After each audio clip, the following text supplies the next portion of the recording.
So in the last video of this series, we described how King Nebuchadnezzar made this huge gold image of himself and commanded that all those who heard the sound of the music, when they heard that sound, they had to bow down and worship the image. And everyone was obeying except the three friends of Daniel, Shadrach, Meshach, and Abednego.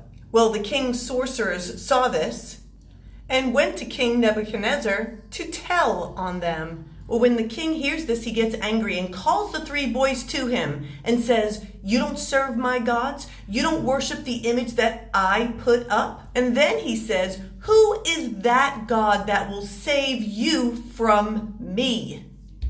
Whoa, such arrogance. Now, before we get into what the boys responded to that, let's look back at what just happened in Daniel chapter 1. Because when Daniel was able to interpret the king's dream, the king bowed down to Daniel and said this, "Of a truth it is that your God is a God of gods and a Lord of kings and a revealer of secrets." So what in the world has happened since then? Pride has crept into his heart, and we will see how this deeply affects him in a really terrible way in chapter 4. But now let's go back to those boys and their response to Nebuchadnezzar. They basically told King Nebuchadnezzar, "We do not answer to you." Listen, if any of you are concerned about answering to man, pleasing man, then that is humanism. That's the leaven of Herod that Jesus warned about. And they continued. They said, "God is able to deliver us, and he will. But even if he does not, we will not do what you tell us to do." In other words, you're not our God. You're not the boss of me. Well, Nebuchadnezzar wasn't too happy about that response. Nebuchadnezzar was full of fury, and the form of his visage changed towards those boys. And then after that, he commanded that they heat the furnace 7 times more than it was already heated. But this word, visage, means expression. It's the word selim. It means image. It means idol. How many of you have buckled to the whims of someone else because of their expression, because of their selim? Their expression was your idol. You were more afraid of that expression than of not doing what you wanted or even what God wanted. The fury on his face matched his order like he was a furnace. He's mad hot, so now the furnace must also be that. This shows the soulish nature of this man, ruling out of his emotions alone. And this is a glimpse of his beast-like nature, which we will see in the next chapter. So Nebuchadnezzar commands that those boys are bound and thrown into the furnace. But here's the verse I want you to really look at. "Then these men were bound in their coats, their hosen, their hats, and their other garments, and were cast into the midst of the burning fiery furnace."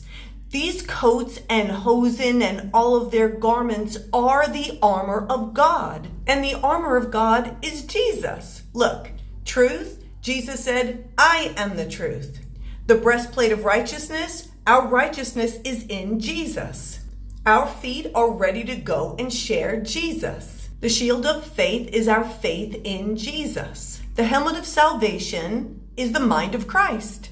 The sword of the Spirit is Jesus the Word. So all our armor, all of our hosen is Jesus. So when they went into the fiery furnace fully clothed in Jesus, guess who met them in there? Of course, it was Jesus. And they had a great time, because imagine being in a situation that is supposed to completely devour you, but instead you're encountering something that is so amazingly supernatural. What a gift, what an honor. And it's so great that all of these people got to see this. They saw that the fire had no power. They came out of there unsinged, without the smell of smoke on them. Nebuchadnezzar's expression towards them changed, but their clothes and hair from a raging fiery furnace were unchanged. That is powerful. Who is really in charge? Who do you really need to fear? Fear God alone, because no matter what this world tries to do to you for following Him, when you are fully clothed in Jesus, you can expect God to show up in a powerful and supernatural way. You can expect a miracle that will help you to experience the greatness of God and his love for you. This whole scene causes Nebuchadnezzar to make a decree for the second time and to see God again as larger than himself. But does it last? Stay tuned for the next video and find out. God bless you all.